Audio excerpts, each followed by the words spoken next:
제가 올해부터 마가복음을 말씀을 계속 나누는 이유는 이거입니다.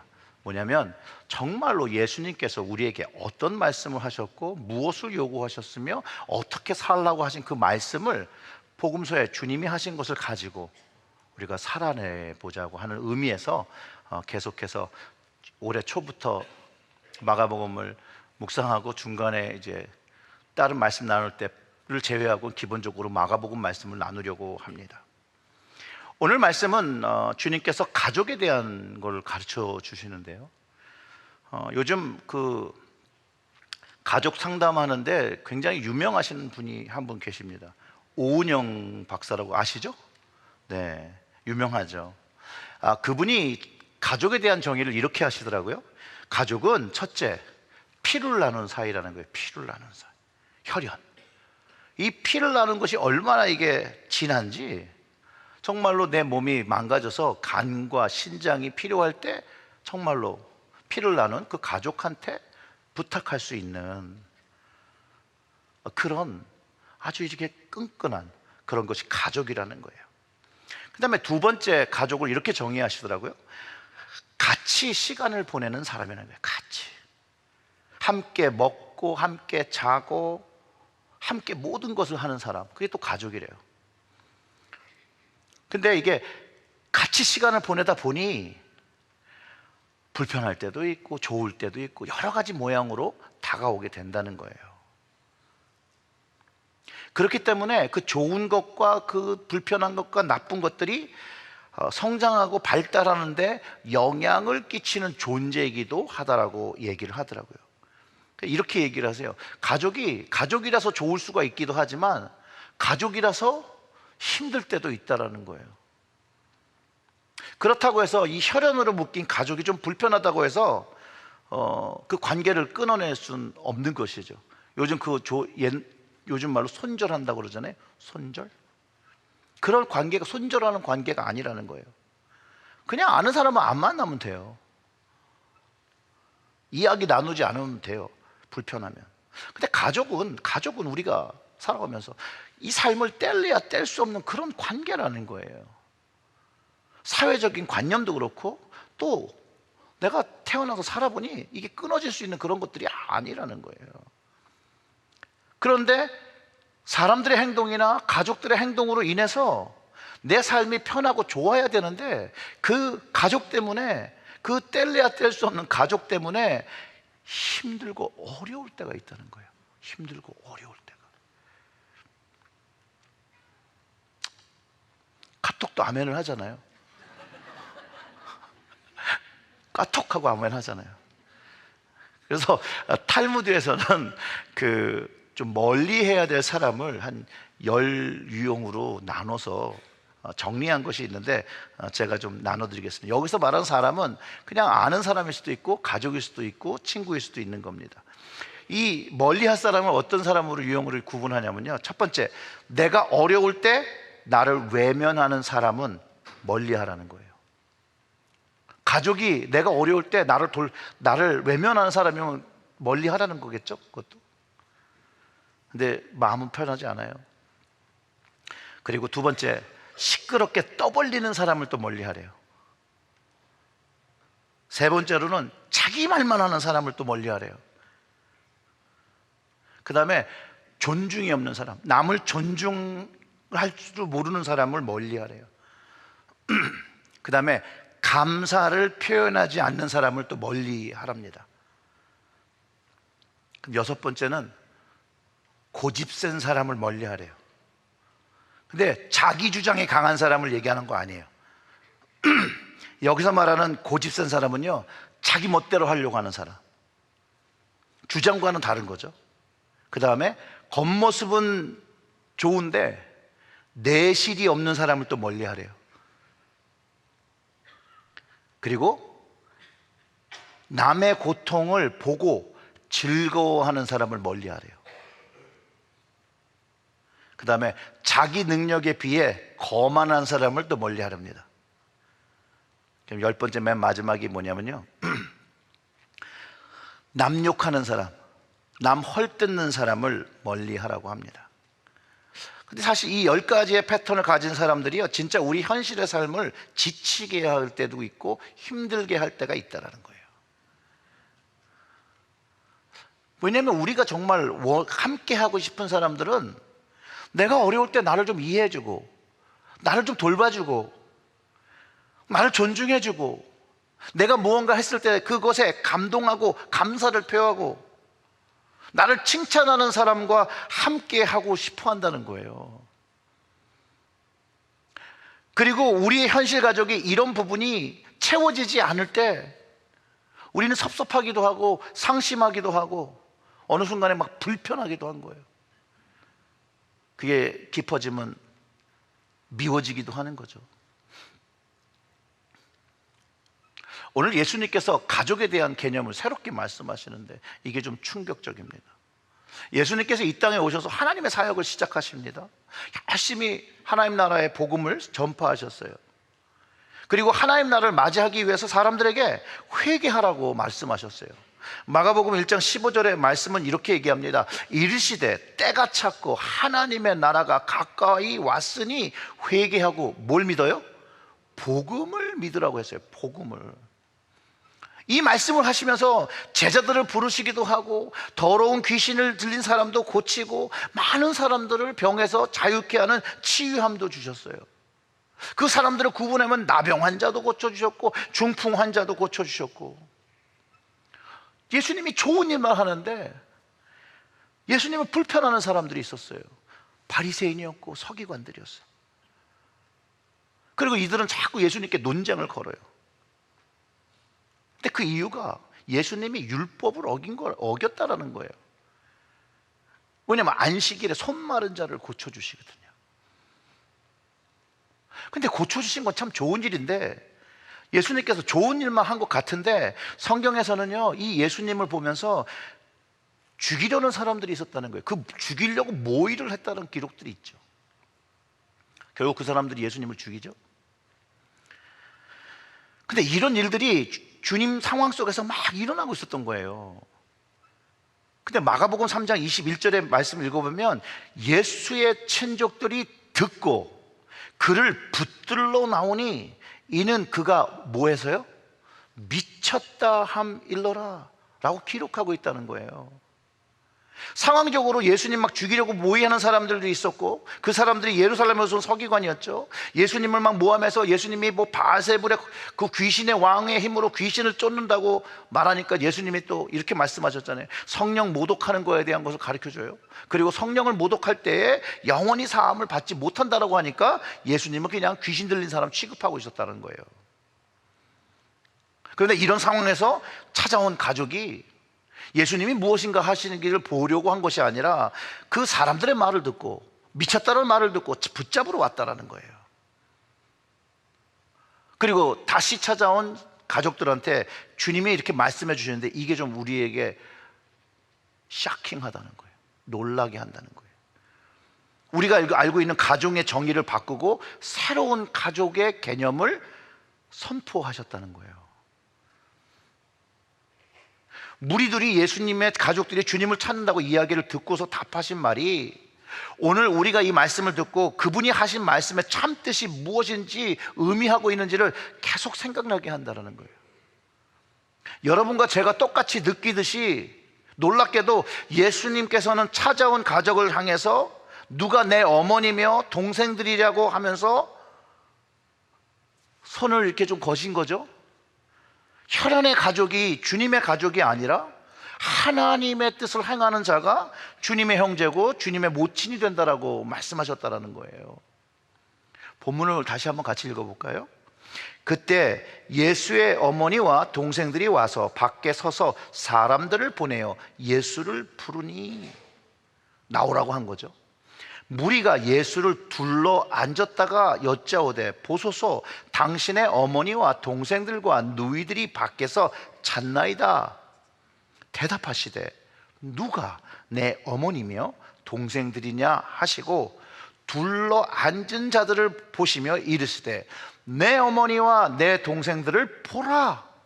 누구든지 하나님의 뜻대로 행하는 자가 내 형제요 자매요 어머니이니라. 아멘. 유대 전통에도요, 가족에 대한 엄격한 예절과 규율이 있어요. 그런데도 불구하고 예수님이 이렇게 말씀하시는 거예요. 그리고 외려 예수님은 유대인들이 상종하지 않는 세리와 죄인들과 함께 먹는 그런 일들을 하시면서 그 엉뚱한 행동, 많은 사람들을 막 불편하게 합니다. 죄인들이랑 먹는다, 죄인들이랑 먹는다, 부정한 사람하고 같이 있다. 그건 불편한데 또 예수님께서 막 기적을 일으키세요. 이적과 기사를 막, 귀신을 쫓고 병을 고치고 죄사함을 얻게 하는 모든 기적들이 사람들을 두렵게 하는데, 그거에 대해서 바리새인들과 서기관들이 귀신 들렸다 이렇게 얘기하는 거예요. 그런데 문제는 가족도 미쳤다 또는 귀신 들렸다고 생각하고 내려온 거겠죠. 21절의 말씀을 다시 보면 가족들에게 예수님이 찾아온 목적은 딱 한 가지예요. 예수의 친족들이 듣고 그를 붙들러 나오니 이는 그가 미쳤다 함이더라. 우리가 생각하는 그거 맞습니다. 붙잡으러 온 거예요. 사람들이 막 귀신 들렸다고 하니까. 예수님이 미쳤다 생각해서 붙들러 왔는데 이 친족, 예수님의 어머니를 포함해서 그 가족들이 붙들러 왔다는 거예요. 예수님의 그 귀신 들렸다는 소문을요, 가족들이 믿고 나온 거예요. 그 얘기는 주님의 사역에 치명적인 타격을 주는 것이라는 거예요. 생각해 보세요.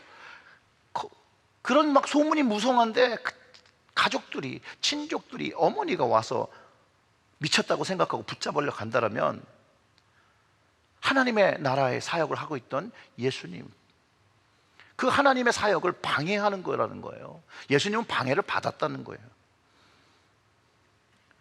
그렇기 때문에 예수님께서 친족들에 보인 이 부정적인 행태, 바리새인들과 서기관들이 보여주는 모습과 전혀 다르지 않았기 때문에 그렇게 말씀하신 거라는 거예요.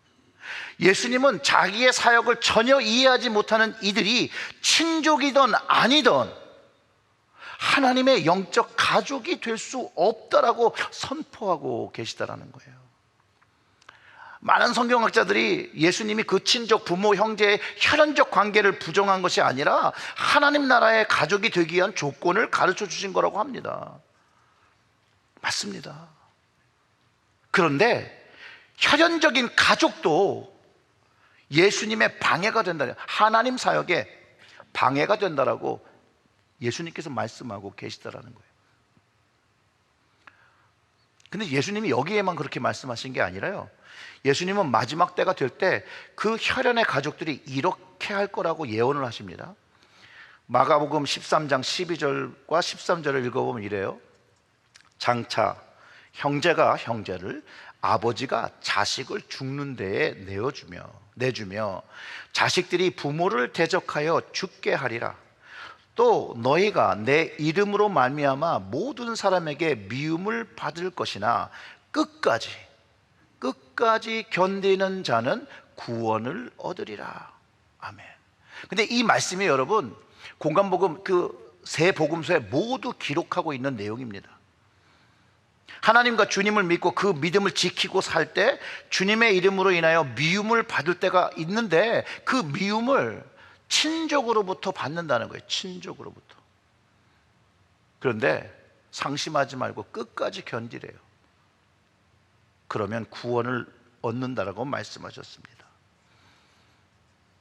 마치 예수님께서 지금 바리새인들과 서기관들과 제사장들과 가족들에게 미쳤다고 하면서 주님을 인정하지 않고 있는 것과 이들이 예수님을 박해하는 일들이 앞으로 주님과 제자들과 또 우리에게 일어날 미래인 것을 분명하게 가르쳐 주시면서 주님의 가족이 되려면 하나님의 뜻과 예수님의 뜻을 행하는 사람들이 되어야 된다라고 그 주위에 앉은 사람들을 보면서 말씀하셨다는 거예요. 주님을 믿는 믿음을 지키기 위해서는요, 쉽진 않아요. 희생이 있어야 되고요, 희생을 경험한 순종이 있어야 합니다. 마태복음의 말씀은 더 두려워요. 마태복음 10장 36절과 39절의 말씀은요, 이렇게 얘기합니다. 여기서 믿는 사람의 원수를 하는데, 자 보세요. 36절 다 같이 읽어볼까요? 사람의 원수가 자기 집안 식구리라. 사람의 원수가 누구라고요? 자기 집안의 식구인 거예요. 우리는 원수가 집에 있다라는 거랑 똑같은 말이잖아요. 30절 제가 읽어볼게요. 아버지나 어머니를 나보다 더 사랑하는 자는 내게 합당하지 아니하고 아들이나 딸을 나보다 더 사랑하는 자도 내게 합당하지 아니하며 또 자기 십자가를 지고 나를 따르지 않는 자도 내게 합당하지 아니하니 자기 목숨을 얻는 자는 잃을 것이요 나를 위하여 자기 목숨을 잃는 자는 얻으리라. 아멘입니까? 정말 아멘입니까? 그냥 일단 지르고 보는 겁니까? 굉장히 심각한 이야기죠. 예수님이 생각하신 가족 개념은요, 하나님의 뜻을 순종하는 사람인데, 주님의 말씀을 이해하면 가족보다, 자녀보다 주님을, 하나님을 더 사랑해야 된다는 거예요. 그리고 주님의 십자가를 지어야 되는 거고요. 자기 목숨을 주님께 내어놓는 사람들이 되어야 된다고 분명히 얘기하는 거예요. 근데 첫 번째로 하나님의 뜻을 행하는 자가 누구냐는 1차원적인 답을 좀 찾아보면요, 예수님께서 말씀하시는 건 첫 번째 이거예요. 예수님을 그리스도로 믿으라는 거예요. 하나님의 계획이 거기 있고 그 하나님의 뜻이라는 거예요. 자, 여러분, 예수 그리스도를 믿는 자는 어떠한 권세를 얻습니까? 예수님을 믿으면 어떤 권세를 얻어요? 또 중얼거리시네. 좀 명확하게. 하나님의 자녀되는 권세를 얻지요. 자, 혈연과는 전혀 관계가 없어요. 혈연 관계는 아니에요. 요한복음 1장 12절과 13절의 말씀 분명히 그걸 가르쳐 줍니다. 영접하는 자, 곧 그 이름을 믿는 자들에게는 하나님의 자녀가 되는 권세를 주셨으니 이는 혈통으로나 육정으로나 사람의 뜻으로 나지 아니하고 오직 하나님께로부터 난 자들이니라. 아멘. 자, 누구든지 예수님을 그리스도로, 나의 구원자로 영접하는 자는 혈통이 필요 없다는 거예요. 혈통이. 예수님을 믿으면 새로운 혈통이 만들어짐을 이야기하고 있다는 거예요. 육적 혈통으로는 하나님의 자녀가 될 수 없음을 주님께서 가르쳐 주시면서 주님을 믿어야 한다는 거예요. 하나님이 구원의 뜻을 세우신 그 뜻을 믿음으로 행해야 한다는 거예요. 그러면 주님의 가족이 되는 거예요. 똑같은 말씀인데 다른 데서 말씀하신 갈라디아서 3장 26절의 말씀은 이렇습니다. 다 같이 읽어볼까요? 너희가 다 믿음으로 말미암아 그리스도 예수 안에서 하나님의 아들이 되었으니. 아멘. 결국은 믿음이에요. 믿음. 예수님은 거기 있는 무리들, 자신의 친족들을 다 포함해서 이 말씀을 듣는 우리에게도 예수님을 믿고 하나님의 가족이 되어서 구원받은 인생을 살아내라는 거예요. 예수 믿고 구원받은 하나님의 가족이 되라는 것이죠. 이 주님의 말씀을 믿음으로 우리는 아무 조건도 없이 하나님의 자녀가 되고 하나님의 구원을 얻었다라고 예수님께서 가르쳐 주신다는 거예요. 이쯤 되면 좀 아멘을 하셔야죠. 왜냐하면 누구든지 믿음으로 빈부의 차별과 없이 자유인이나 노예나 배운 자나 무식한 사람이나 여자나 남자나 백인이나 흑인이나 동양인이나 누구든지 오직 믿음 하나로 나오면 하나님의 가족이 된다는 것을 선포해 주시고 있다는 거예요. 그래서 우리는 예수님을 믿고 우리는 구원을 받고 하나님의 가족이 되었습니다. 아멘. 정말 가족이 된 거 맞습니까? 자, 가족이 큰 비즈니스를 하는 가정에서 태어나면 좋을까요? 안 좋아요? 참. 예를 들게요. 여러분의 아버지가, 나의 아버지가 재계 1위인 회사의 총수라면 좋으시겠어요? 솔직해져 봐요. 좋죠. 자, 그리고 그 아버지가 총수면 내가 그 회사 가서 아버지를 잘 돕는 게 내 목표가 되지 않겠어요? 경험 안 해봐서 몰라요? 적어도 심적으로 우리 아버지가 삼성 그분이야. 그러면 내 목표가, 그래, 내가 뭔가 하나는 해야지. 아니에요? 이렇게 정직하질 않아요. 그리고 그 아버지도 자식 중에서 이 사업을 이렇게 벌려놨으니까 이거 뭐 하나 맡아가지고 얘가 잘했으면 좋겠다라고 생각하는 게 아버지의 마음 아니겠습니까? 너무 괴리감이 있으니까 이게 감흥이 안 오세요? 근데 우리 하나님 아버지도요, 비즈니스를 하세요. 하나님 아버지의 비즈니스는요, 영혼 구원이에요. 하나님 아버지의 비즈니스가 영혼 구원이면 자녀된 우리가 그 하나님 아버지의 영혼 구원 비즈니스에 관심을 두어야 합니까? 관심을 두지 말아야 합니까? 정말입니까? 제가 아멘입니다. 그래야 하나님이 기뻐하시는 것이잖아요. 탕자의 아버지를 생각해 보세요. 그렇게 재산 받아가지고 허랑방탕하게 탕진하기를 그 아버지가 원했을까요? 아니잖아요. 그냥 아버지를 잘 따라서 아버지를 도우고 그 가족들과 함께 사는 걸 그 아버지가 기뻐하고 기대했던 거 아닌가요? 그렇죠? 그럼 만약에 여러분 이렇게 생각해 봅시다. 우리가 우리 아버지 비즈니스가 있는데 누가 그걸 망치려고 해요. 그럼 어떻게 됩니까? 그냥 냅둬요? 망하게? 누가 우리 아버지 비즈니스를 망치려고 한다니까요? 싸워야죠. 지켜야죠. 여러분, 사탄은요, 지금도 하나님의 사랑하신 영혼들을 망치기 위해서 그 마음속에서 하나님의 말씀을 훔쳐가고 있습니다.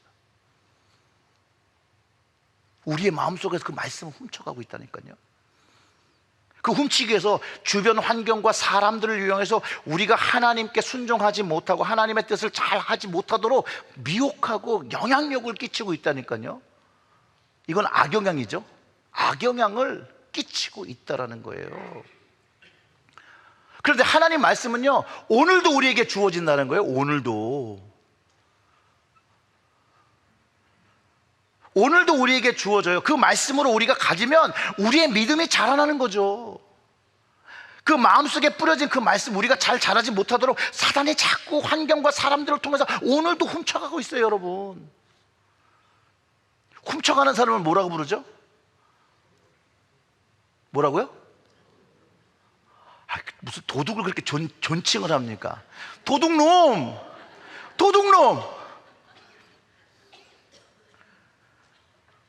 요한복음 10장 10절을 보면요, 이렇게 해요. 도둑이 오는 것은 도둑질하고 죽이고 멸망시키려는 것뿐이요, 내가 온 것은 양으로 생명을 얻게 하고 더 풍성히 얻게 하려는 것이라. 아멘. 하나님은 우리에게 말씀을 주시는 것은요, 예수님의 그 생명이 우리가 누리면서 풍성하라고 하는데, 이 도둑놈이 있다니까요. 훔쳐가는 놈이 있다니까요. 어떻게 해야 됩니까? 도대체 얘를 어떻게 해야 돼요? 잡아요? 어떻게 잡아 족칠까요? 예수님 잘 믿어야죠. 예수님 주신 말씀을 잘 지켜야죠.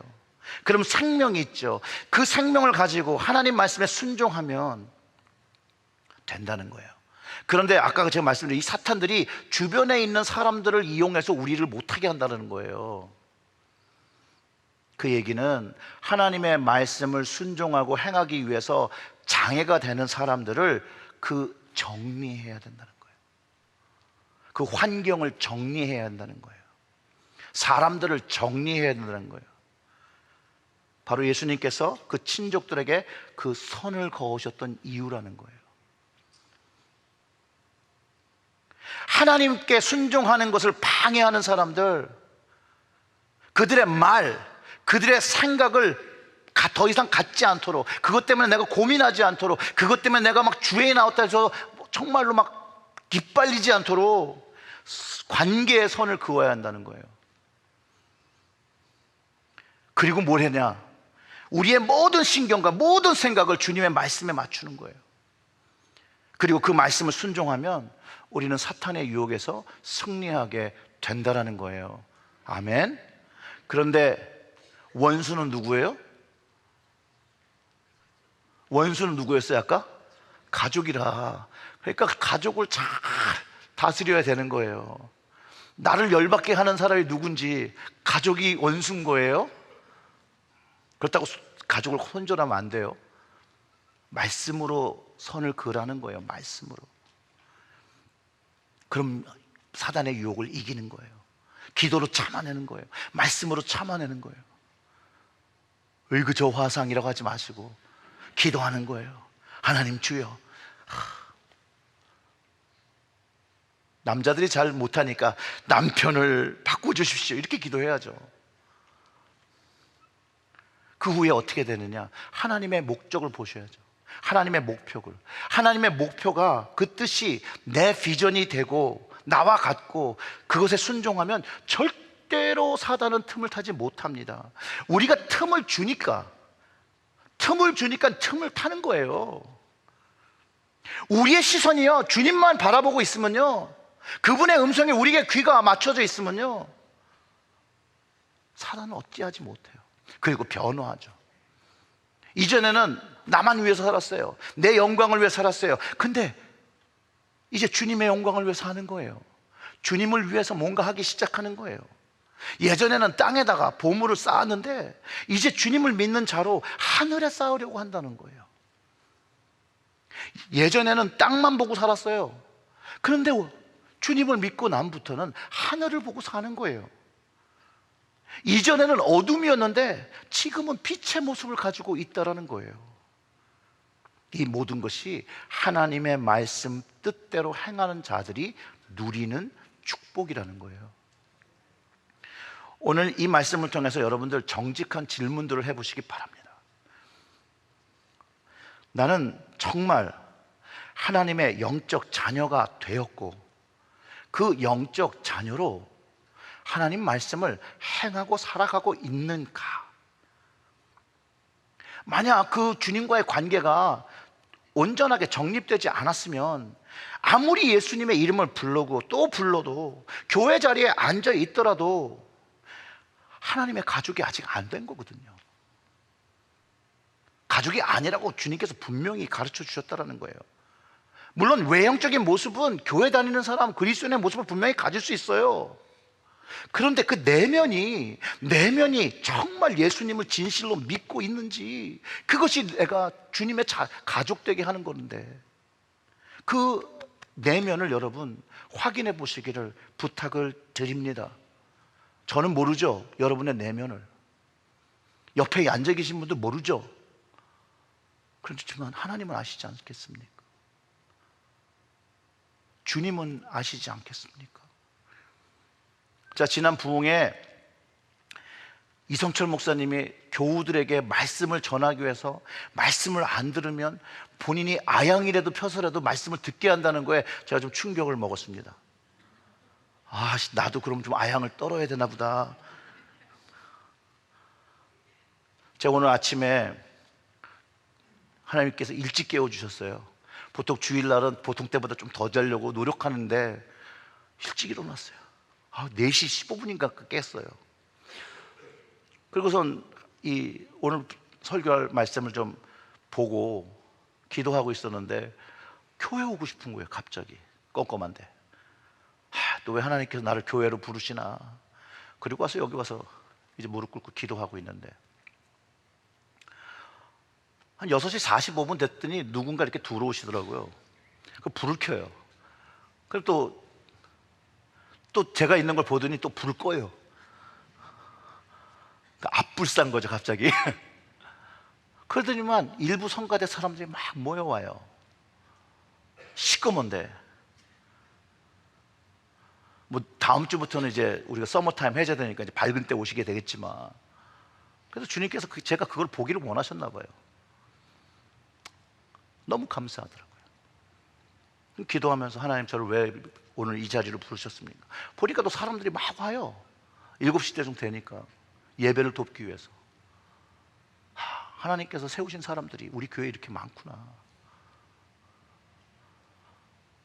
또 우리가 요번에 그 GMC 가입 예배를 하면서 우리 찬양팀 참 수고들 많이 했거든요. 또 다른 분들도 수고 많이 하셨어요. 우리 장로님들도 그렇고 여성교회 다 수고를 하셨어요. 너무 감사해요. 제가 칭찬이 좀 인색한 사람이잖아요. 여러분 칭찬합니다. 자, 그러니까 저를 손절하시면 안 돼요. 감사합니다. 그리고 제가 확신이 생겼어요. 우리 체리얼교회가 뭐가 될래도 되겠다. 그런 확신이 왔어요. 그 정도 되면 좀 아멘 좀 해야 되지 않나요? 아양을 떨어야 될까요? 뭐 이래야 돼요 제가? 그건 아니잖아요. 우리 하나님을 위해서 모인 거잖아요. 하나님의 가족으로, 하나님의 목적을 가지고, 하나님의 비전을 갖고 우리가 모인 거잖아요, 여러분. 다시 한번 질문합니다. 사랑하는 성도 여러분, 여러분들은 예수의 가족입니까? 누구든지 하나님 아버지의 뜻을 행하는 사람입니다. 십자가, 자기를 부인하고 십자가를 지는 사람입니다. 주님을 위하여 목숨도 내어놓을 수 있는 그런 사람이어야 됩니다. 먼저 주 예수 그리스도를 믿고 하나님 뜻에 순종하시고, 이제 하나님과 같은 비전과 목표를 가지시고 하나님 뜻대로 말씀을 순종하시는 여러분들이 되시길 주님의 이름으로 축원합니다. 아멘. 우리 같이 기도하겠습니다.